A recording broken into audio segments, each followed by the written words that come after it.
Whenever you're working with video footage, 100% speed is normal speed. There's several ways of altering time in After Effects. The easiest way to change time in After Effects is to select the layer you want to alter. Right-click on it and choose Time. Now, if I go to Time Stretch, this will bring up the Time Stretch window. The original duration, the length of this clip, is 16 seconds and 9 frames. Time code always goes hours, minutes, seconds, frames. Now here's the stretch factor. So to see what you're doing, watch the duration, how long it is. So it's 16 seconds, 9 frames. So if I change the stretch to 50%, it's now 8 seconds long. That means it's playing twice as fast. If I change that speed to 200, it's now 32 seconds, which means it's playing half as slow. This will change the entire speed of the whole clip. This is the most simple way of altering your time in one fell swoop, and it's uniform. It's one blanket sweep across the entire. Now, if you want to alter your time to have it gradually slow down, then speed back up, the fastest way to do that is with the time warp effect. I'm going to drop that onto the clip that I want to change. So here we are in the time warp effect. And most importantly, I stated 100 is normal speed. So this is already at half speed. I'm going to change that to 100 so it's normal speed. And you've got your parameters here. Remember, anything with the stopwatch can be keyframe animated. So let's look at our clip and figure out where we want to slow down. It'd be nice to have the slowdown here where the hair is flying up. So I'm going to go to the frame where I want to start my slowdown. And I click the stopwatch at speed. I'm then going to move my playhead to where I want the slowdown to start taking place. Right here, just before the hair is going to come up. I'm going to do it here. And I'll change it to 35% speed. I'm going to press the U key on my keyboard with the layer selected so I can see my keyframes. I'm going to go forward to where the hair is just about to fall down. Now, I want the exact same keyframe here. To show that there's no change over time, we need the exact same keyframe. And you can get that by clicking Add or Remove Keyframe. And this will create a keyframe that's the exact same as the one before. So there's no change over time. I then go forward for however long I want it to be for the speed up. I'll put right here and change the speed back to 100.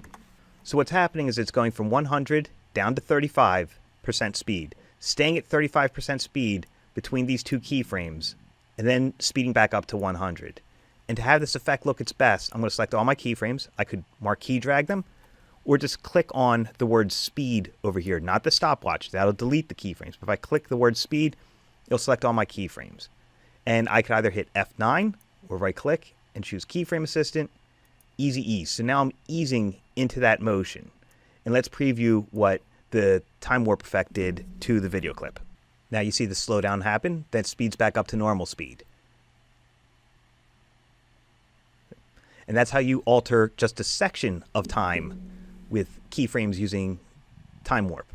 Now, if I want to do a freeze frame on this, that's a different type of altering the time. I'm going to go to here where the hair's flying out, just so that you can see that there's a lot of motion in the scene. So I've got the playhead where I want it, and I'm going to either Control-Shift-D or Command-Shift-D to split the layer, or I can choose Edit, Split Layer.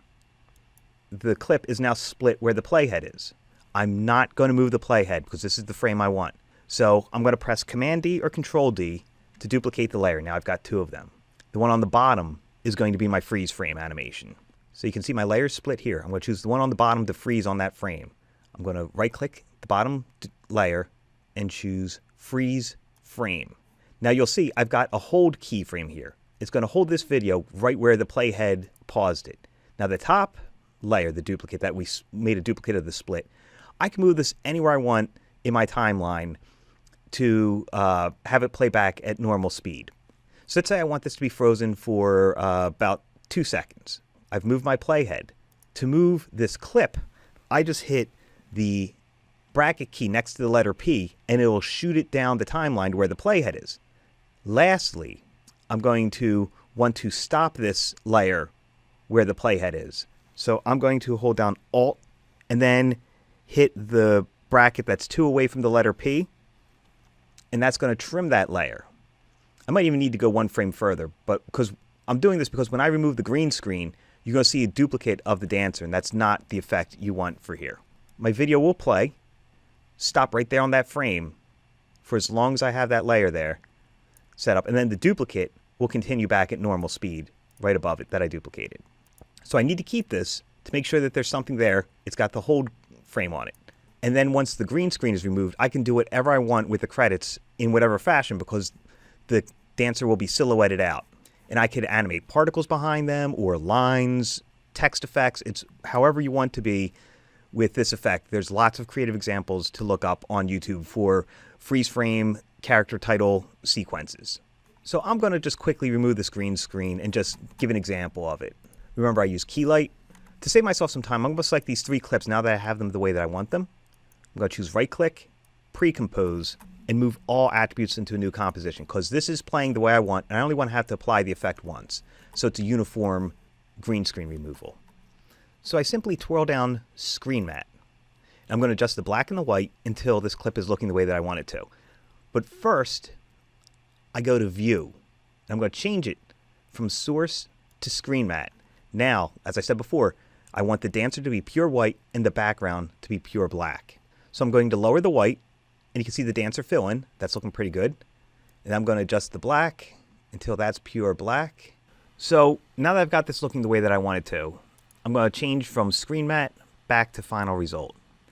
Now I'm going to use the alpha of this dancer.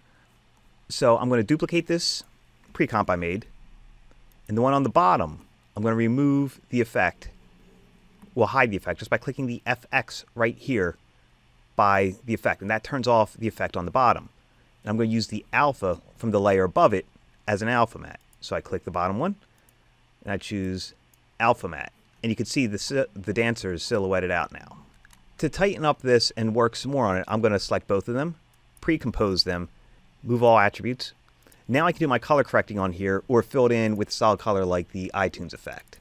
Now I put a matte choker and I just messed around with the settings to tighten up the matte a little bit and clean it up. And I'm happy with that effect. So the final effect, I'm going to put a fill effect on this dancer. And you can change whatever color you want it to be just by clicking the color right there. So I'm going to move it to blue just for the fun of it. Now if I click invert, it'll color the background and keep the dancer knocked out.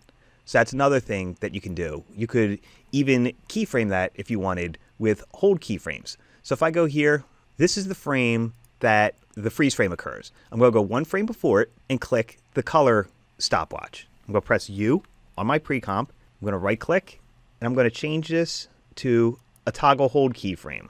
I'm going to go 1 frame forward so it's an instant change. I'm going to click the stopwatch for the invert as well. So I'm going to go press the U key and change the invert to a toggle hold as well. So they're both hold keyframes. Go forward 1 frame. I'm going to click the invert. So now it's going to be a hard jump, as you've seen in TV commercials and movies, from one color fill to the next. And I can go forward to right before the dancer starts moving again. And once more, add my keyframes, and they'll both be hold keyframes. Go forward 1 frame and turn my invert off like that. So that's just showing some ways you could get more creative with your fill effect.